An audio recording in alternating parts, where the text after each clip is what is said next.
লাগাতার কর্মসূচিতে আছি, বিভিন্ন জায়গায় স্মারকলিপি দিয়েছি। এই অন্তর্বর্তীন সরকারকেই আমরা 15 বারের অধিক মানে স্মারকলিপি দিয়েছি। তো স্মারকলিপির জবাব আমরা তো এখন পর্যন্ত পাইনি কোথাও থেকে, কিন্তু আমাদেরকে যেহেতু আমাদের লাগাতার অবস্থান কর্মসূচি ছিলাম, সেই দিনের দিন আমাদেরকে সঙ্গে বসেছিলেন আমাদের প্রধান মানে আমাদের মন্ত্রণালয়ে যে উপদেষ্টা মহোদয় আছেন শারমিন মুর্শিদ স্যার, উনি আমাদের প্রতিনিধি দল 26 জনের সঙ্গে বসেছিলেন আমাদের প্রধান কার্যালয়ে। কিন্তু সেখানে তিনি আমাদের মানে কোনো দ্বিপাক্ষিক আলোচনা না করে উনি একপাক্ষিক সিদ্ধান্ত আমাদের উপর চাপিয়ে দিয়ে গিয়েছেন এবং বলেছেন যদি তোমরা মানে এটা না মেনে নাও তাহলে তোমরা আবার রাস্তায় ফিরে যাও।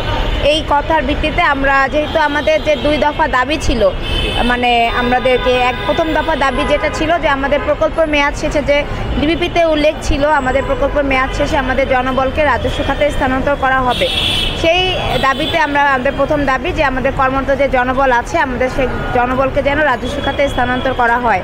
আর দ্বিতীয় দফা দাবি আমাদের যেটা আমাদের রাজস্বের আশ্বাস দিয়ে বিভিন্ন সময় আমাদের যে কর্তনকৃত বেতনগুলো আছে এবং ভাতাগুলো আছে সেগুলো আমরা অবিলম্বে ফেরত চাচ্ছি।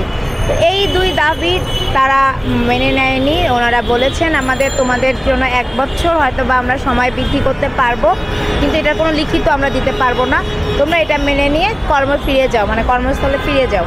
তো আমরা এই দাবি মানে ওনাদের এই সিদ্ধান্ত আমরা মানতে পারিনি, কারণ আমাদের 1 বছর যদি আমরা এটা বাড়ানো হয়, যেটা ডিসিশন ওনারা আমাদের জানিয়েছেন, এটা মূলত যে আমাদের 492টা উপজেলা তথ্য কেন্দ্রগুলো আছে সেখানে যে আমাদের কোটি কোটি টাকার ফার্নিচার এবং ইকুইপমেন্টগুলো আছে এবং আমাদের যে বাৎসরিক যে হিসাব নিকাশগুলো আছে, তারা এটাকে মানে সমাপ্ত করার জন্য, সফলভাবে সমাপ্ত করার জন্য এই সময়টা চেয়ে নিচ্ছে।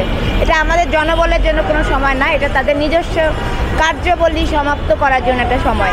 তো এই 1টা বছর পর আপনারা জানেন যে আমাদের প্রধান উপদেষ্টা মানে নির্বাচনের জন্য একটা তারিখের মতো সম্ভাবনা তারিখ বলেছিলেন যে ফেব্রুয়ারি থেকে এপ্রিল মাসের মধ্যে একটা নির্বাচন হবে। এই যদি 1 বছর পর আমাদের নির্বাচনটা শেষ হওয়ার সময়, তো আবার আমরা আজকে যে অবস্থানে আছি রাস্তায়, তখন কিন্তু সেই অবস্থানে আবার ফিরে যাব, তখন আমাদেরকে আবার রাস্তায় আসবে।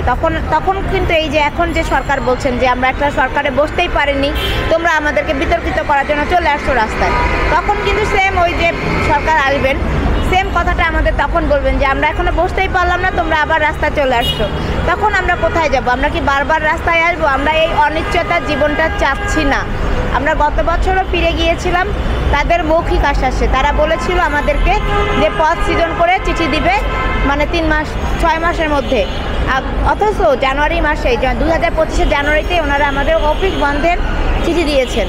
সেই প্রেক্ষিতে আমরা আজকে রাস্তায় এসেছি, আমরা 33 দিন রাস্তায় আছি। তো আমরা একটা লিখিত